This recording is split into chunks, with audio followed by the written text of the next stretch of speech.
We begin with a little story. The story is Billy Elliot. He lived in a really mining town.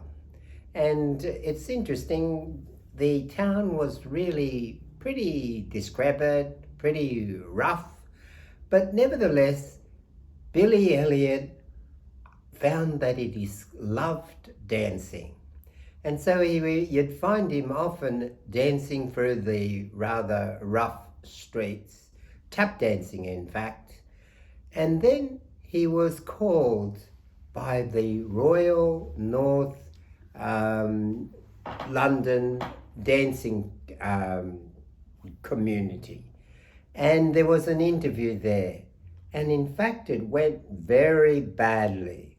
So I felt sorry for him. But as he was leaving, one of the panelists said, "What do you feel when you dance?" And he said, "I got fire in my belly.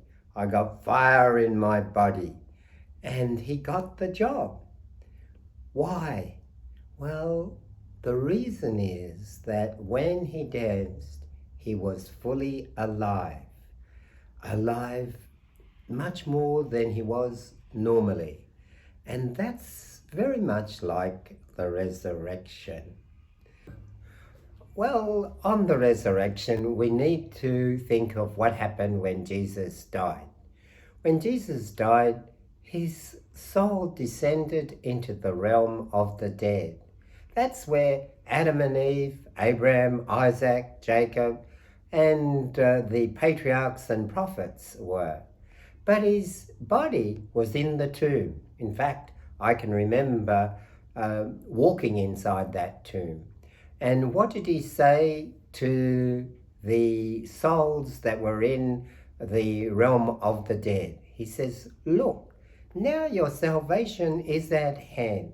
And he took them up to where his body was, and he said, "Have a look at the wounds in my hands, the wounds in my feet, the wound in my heart, and the scourging on my back. That's how much I love you."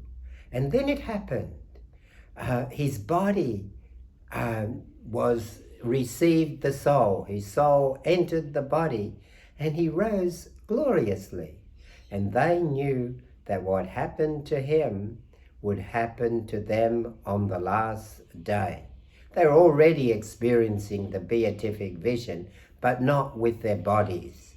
And we know by faith the same is true for us. In Luke, I think it's chapter 20, what happens there is you have a rather interesting situation. The Sadducees didn't believe in the resurrection. And they put a question to Jesus. They said, "Look, you know, in Deuteronomy, in the book of Moses, what happened there? It says that if a man marries a woman and he dies without having any children, then the brother has to come along and marry this widow." And this happened 7 times. I know I would never marry that woman because it's too dangerous. But what I know for sure is that Jesus answered their question.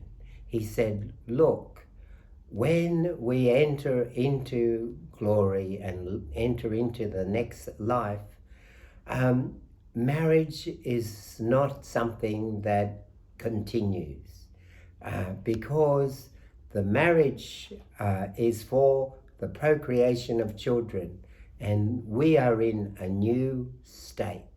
There are other reasons that Jesus gave, but I won't go into those just now. You can read those in the e-news, which is below. So I just asked and invite you to not live in this world as if it will never end. Live in this world and realize there is an exciting future for you and for me. God bless. See you next week.